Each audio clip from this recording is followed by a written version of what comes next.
Howdy, everyone. Like to share with you what I've been developing over the last 2 years.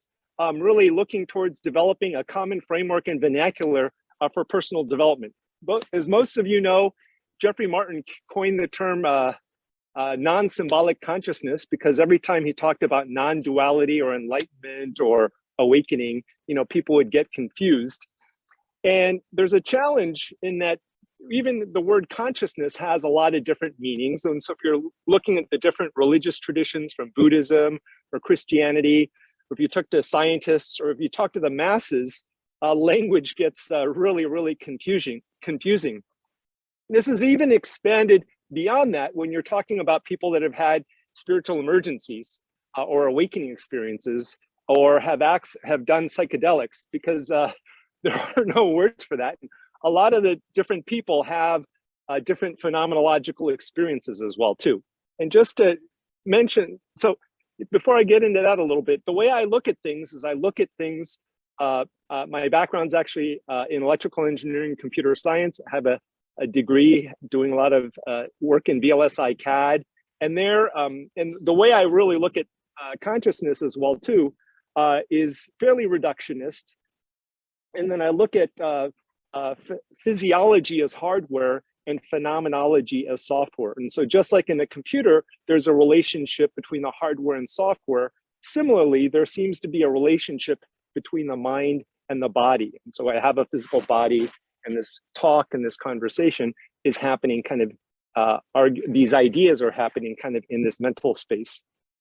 And so generally when we're born, there is no symbolic consciousness. And for the first 12 years of our lives, we're born in the reality set by our parents. And then usually for those of you that have kids know that when they hit 12 or 13 or so, they kind of blow out of that reality. And then their friends and school, and that becomes more important. And as they travel the world and learn, they buy into a consensus reality. And so there's a material world, and they travel around, and a lot of people, most people are happy within the realm of the material world, space and time and consensus reality. But some people, whether through an awakening experience, through a near-death experience, or through psychedelics, they blow out of consensus reality and they go into other realizations for which language is difficult. And the hard thing about that too is when they come back, they have different phenomenological abilities as well too.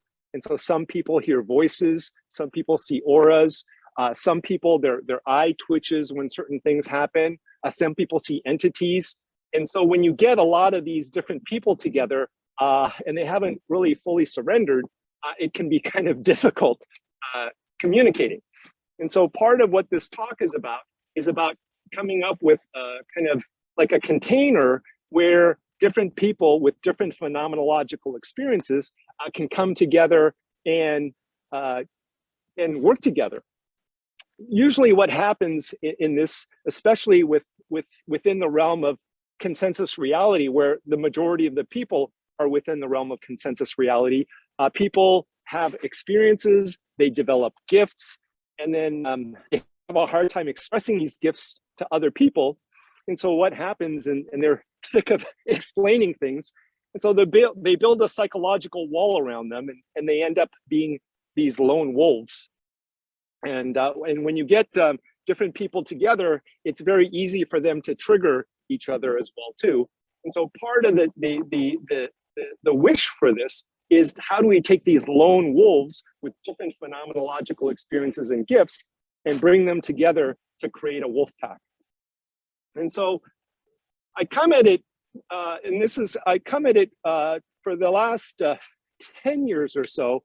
I've been working on a model of personal development, and I'll talk a little bit about that. And it's consistent with the theistic traditions, it's consistent with Western science, and it's consistent with the Eastern traditions as well too. That's not the subject of this talk, but I'm going to talk a little bit about how all of us kind of came to being, so to speak. And so sometime between kind of conception and birth, it starts with awareness for everybody. And then we become aware of the body. And then we realize that there are surroundings. And then we realize that there are objects within our surroundings. There's actually, after birth, there is no notion of object permanence. And the premise is you need object permanence before you have symbolic consciousness.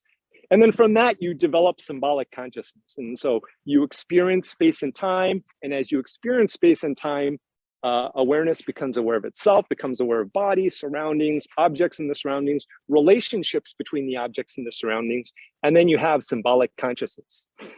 But from the perspective of this awareness and this notion of radical epistemology,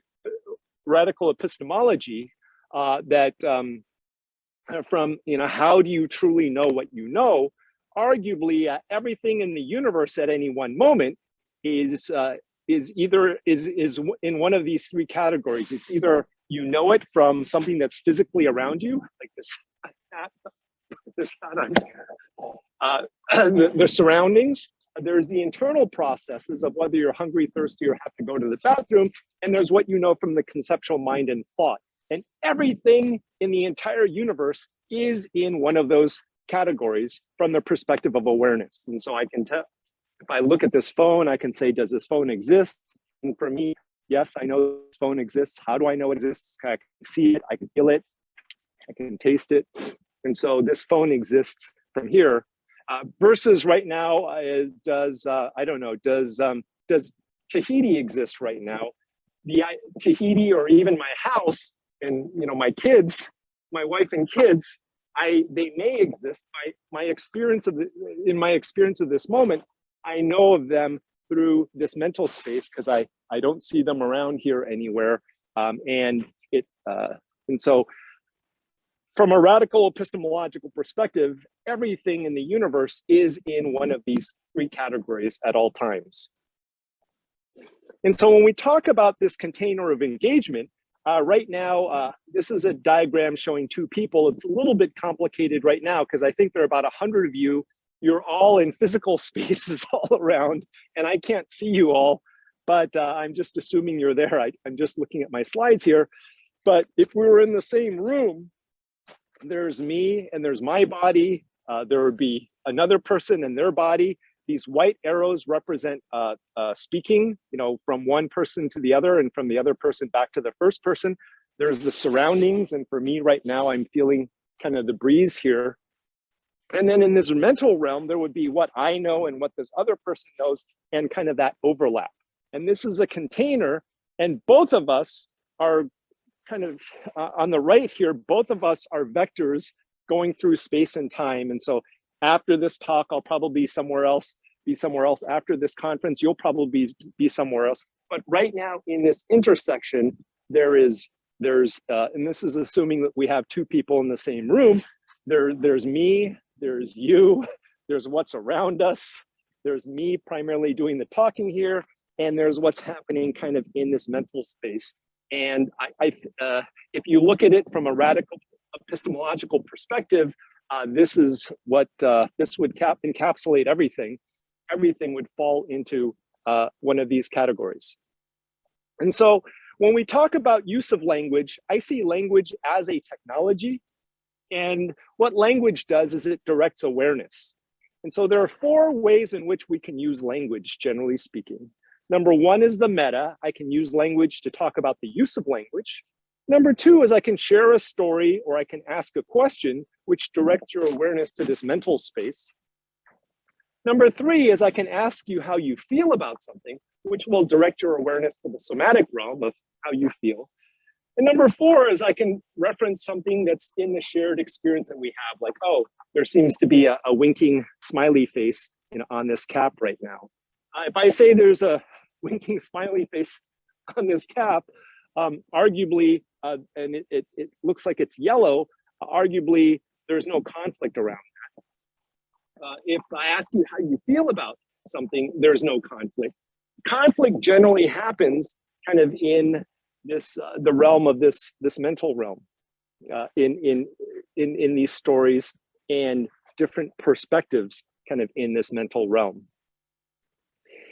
And so if we look at how we use language kind of in this mental realm, number one is I can add knowledge. So I can kind of transmit some ideas from, in this conceptual space, from one person to another. You can query and verify. And so I can ask you, does Jeffrey Martin still have a beard? And so we can kind of check on that, or asks pointed questions that would reveal the insight that another person may have. And so query or reference knowledge, or I can use it to transmute knowledge, such as release work and letting go, providing perspectives that will then shift the other person's framing of understanding. And so this is how, if we look at how language is used kind of in this way, it's primarily kind of within this mental realm. Now, in terms of framing the intersubjective, there are different ways that we can look at this. Number one, and I've got 3 levels here, which really look at how do we go back and the containers that we have for communicating. And so level 1 is for this is within the realm of consensus reality and within the realm of story. So I can say that, I don't know, the United States, there seems to be a new COVID variant that's spinning out right now, and it looks like it may influence travel and everything. And so that's assuming that there is kind of a world beyond my experience of this moment, and it includes consensus reality and the realm of story. And there can be disagreements there. The second level is looking at kind of the immediate environment. And so if we can't really agree on things at this first level of assuming that the material world exists and beyond our experience of the moment, the second level is to really look at things from the experience of this moment and use language not to point to things kind of in this mental space or even stories, but to point to things that are kind of happening in this moment. And so things like the breeze coming by, I guess there's a lot of practices on noting, and it's really, and then if we have a difference of opinion of something kind of in this consensus reality realm, we can actually bring our intentions deep within ourselves and literally see what shows up in the immediate environment. And so here, what I can do is I can use language to point to things that are in the shared environment. And if you're a proponent of emergence and seeing how things play out, this can be quite revealing as well too. And so that's denoted kind of in this on the right here, kind of on the bottom part of the right image. And then the third level is and rolling by here in the immediate environment, which is really quite interesting. And there are some sounds, someone's unmuted as well too. I'm just going to point those out as things that are happening kind of in the immediate environment and the emergence within the immediate environment. Thank you, universe, for supporting that. The third level is just the underlying awareness. And for that, there's the image of I have the Zhuangzi, am I a butterfly dreaming I'm a man, or a man dreaming a butterfly? And that's the underlying awareness. From an Eastern perspective, who you truly are, but the challenge is to know this experientially, is who you truly are is the thing that's aware of all of this. And from that perspective, generally speaking, anyone, whoever kind of, everything is showing up within the field of awareness, and there is just one awareness, arguably speaking. And from that perspective, I know Jeffrey's here somewhere, so I'll just use Jeffrey as an example, but I'm just a character. This is all just part of Jeffrey's dream. And so it provides kind of the ability to surrender any kind of emotional attachment to any kind of idea or belief. And so these kind of frames allow us to really set with these containers, allow us to frame kind of a conversation and looking at a way of engaging another person. And so for us, real briefly, we have those of you that know some of my work, we have kind of this 5-stage model based upon this ontology, that all there is what's physically around you. There's how your body feels, and there's what you know from thought. Generally speaking, very briefly, the first stage is your parents lay their conditioning on you. Society lay their conditioning on you, and you buy into consensus reality, but you're fragmented. The second stage is you're kind of all in on one thing, this honing, focused commitment. And if you're focused and you're open and you go all in on something, a lot of people realize that coincidences and synchronicities line up, and there are bigger forces at work. And so there's kind of this awakening experience, and then which is kind of this third stage. And what has to happen from that is you have to decouple from story, reconnect to the innate joy of being. And then stage 4 is kind of the mystical path. And then stage 5 is human potential. And if you understand this, and part of this, I know there are a lot of different models, like integral theory and everything, Claire Graves, a lot of different models on development. But the use of language here is also important in knowing who you're dealing with. And generally speaking, for a stage 1 person, it's, have you read this book? Have you seen this film? It's helping them catch up to consensus reality. And and you share stories to make them feel safe. And really, the motivation is to help them figure out, what is it they want to do with their life? How do you move them from stage 1 to stage 2? For a stage 2 person, if they're all in on this one thing, let's say they're doing a startup or something, you're not going to say, oh, don't do that. Let's start a restaurant instead. Rather than challenge this, you want to kind of encourage them and support them in whatever endeavor they've chosen. And you want to kind of keep the rocket moving forward and keeping them open. So, hey, there's a potential investor, or I've got a CTO that may be perfect for this. So you kind of want to keep the rocket moving forward and keep them open.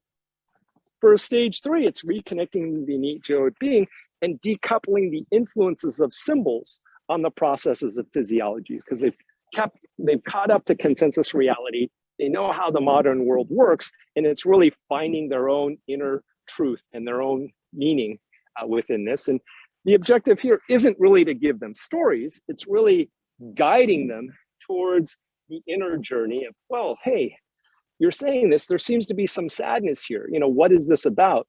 And then helping them explore their own inner landscape to reconnect to the innate joy of being, bring them back into the body, and then really look at kind of the emergence from that. And so there is no notion of adding story, but we're trying to get them out of story and then reconnect them to the innate joy of being, and then bring them into their body, and then bring them into the moment. And so presence, and moving towards living from presence. Now, if you're dealing with 2 people that have fully let go of all stories, and they're connected internally, then it turns out verbal communication is a very coarse form of engagement. And if you're going to use language, then it's asking a collective question in that, what are we going to do together, and does it happen or not? And so it's asking a collective question to the universe and seeing if it plays out or not. And so understanding where a person's at is also very important in knowing how to use language. And by use of language and seeing how they respond, you can also get a sense of where they're at in their development as well too. And there's a lot of really exciting work that's being done by understanding people just where they're at, just by looking at how they respond to questions. And so, yeah, stage 3 is connecting with the innate joy of being. And the best thing that you can do, and generally speaking, and I'm pretty excited in our lab, we've got 2 32-channel dry contact EEG headsets to do a lot of these intersubjective engagement experiments. And Peter Fennick, who's speaking later today, has a lot of these hyperscanning techniques and we've been talking to Jay Gunkelman regularly as well too, to develop research methodologies for this. But it's really looking at kind of an embodied knowing from one person and an embodied knowing from another person, and what's actually happening, and how do we, what is it that creates the spark of collaboration? And what we found is, generally speaking, and if I'm very guarded, I'm kind of holding my energy and I'm kind of looking at you kind of in a guarded way. And if you're also kind of guarded, we're both kind of at our own kind of energy, and we can argue, which kind of kicks the energy up in a directed way. But what we found is that if you're open and if you bring yourself fully present, and if two people are open and fully present, it's almost like their energies add together, and it allows both people to see things from a different vantage point. And so really looking at grounded presence and then really looking at the emergence that comes from that grounded presence is a really fascinating area, and we're really exploring this. We do this before we do this thing called the evolving caravan, where we found that when you get a lot of people that have done a lot of inner work traveling together in the unknown, highly improbable things happen. And we're just really exploring now, when you get people that have done a lot of inner work together in resonance, heart, brain, and this Jay Gunkelman stuff on the Schumann frequency is really quite interesting. Then, and when you get two people together in these states, it's just really, really interesting what shows up, both kind of in the realm of the mind and literally, what happens around. And so with that, I just want to share this other slide here too. We have this 5-stage model on the far left that I talked about, and for in more layman's terms, we have generally we're in consensus reality. They're the outliers that are on the fringes. And then if a consensus reality person has a lot of things happening at once, I don't know, divorce, I lose my job, my parents die, or an outlier pushes really hard, that can trigger kind of an awakening experience, which will require acute care very quickly. And then after that, there's kind of stabilization. They have to be stabilized. And after they're stabilized, they usually have to find a new vocation because the stories that used to drive them don't mean too much anymore. And then if they can be stabilized and sustainable, then, with proper guidance, they can kind of develop new gifts and then become thriving. And so we have kind of a general roadmap for development, in the modern world. And turns out, from our perspective, on the right are these systems that we're kind of working on and building to support that. As I mentioned, a lot of these people with unique gifts, how do you bring them together and create a wolf pack? And so part of this is these on the right are these new systems. The ones that I want to bring your attention to are Antarabhav, which is this is a really exciting thing. We found that especially with COVID, there's an app called Clubhouse, and there was a room that was created called Awakening Signs and Symptoms that went on for 15 days and nights straight, where people from all around the world came together and shared their spiritual emergency kind of awakening experiences. And that went on again for 15 days and nights straight. There were 2 people during that time that also had re-triggers of awakening experiences. And we found that with Zoom, we were able to stabilize them. And so this is a really exciting thing. We found that a lot can be done, with these kind of technologies like Zoom and with Clubhouse. And we have a project right now. If you go to www.metatron.art, we're actually building a global network of a global database of people that have gone through spiritual emergencies. And from this, the idea is to help midwife other people going through that process. And we have a project. Please reach out to me if you're interested in that. And then kind of beyond that, we're working on this global decentralized modern mystery school. And so identifying people with these kind of unique gifts that also a lot of them have ability to teach as well too.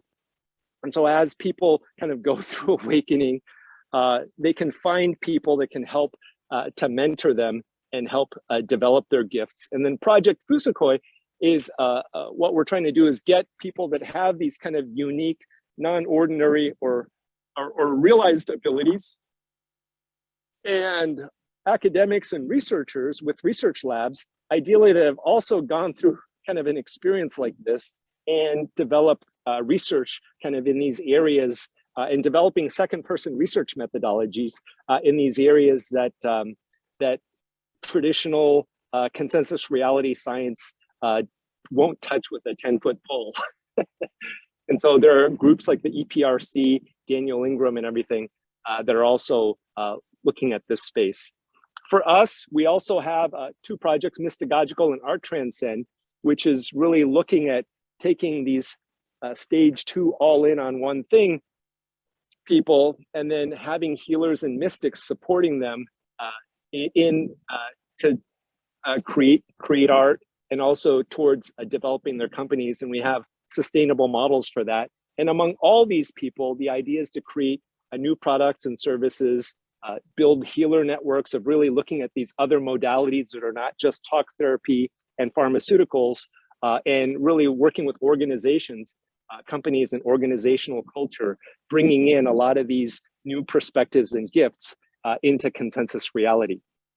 And so these items on my right, on the right, I'm actually nearing retirement age at university, and kind of on the back 9 end game for life. And I see myself working on these things on the right for the rest of my life. And I just wanted to share all this with you, and with this kind of container for using language and bringing people together in collaboration. I hope we can really accelerate all this work that that we're all here to do, especially if you're in on this conference, and just really excited to be, and very honored to be opening this event with this talk. Thank you.